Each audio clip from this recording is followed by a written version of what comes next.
UDF-ന്റേത് ഒറ്റക്കെട്ടായ ജയമെന്ന് K Sudhakaran പറഞ്ഞു. അൻവറിനെ കൂടെ നിർത്താൻ ചർച്ചകൾ തുടരുമെന്നും സുധാകരൻ അറിയിച്ചു. തെരഞ്ഞെടുപ്പിൻ്റെ വിജയം കേരളത്തിലെ രാഷ്ട്രീയ യാഥാർത്ഥ്യത്തിൻ്റെ ഒരു റിസൾട്ടാണ്.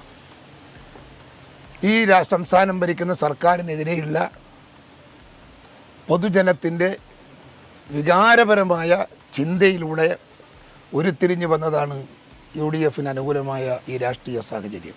ഞങ്ങളുടെ ഘടകകക്ഷികളിൽ എല്ലാ ഘടകകക്ഷികളും മുസ്ലിം ലീഗല്ലോ വീണ് മരിച്ച് സ്വന്തം സ്ഥാനാർത്ഥിക്ക് പോലും ഇതുപോലെ പ്രവർത്തിച്ചു കാണില്ല.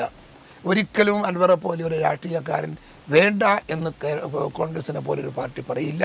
ജനപിന്തുണയുള്ള നേതാവാണ്, കഴിവുള്ള നേതാവാണ്.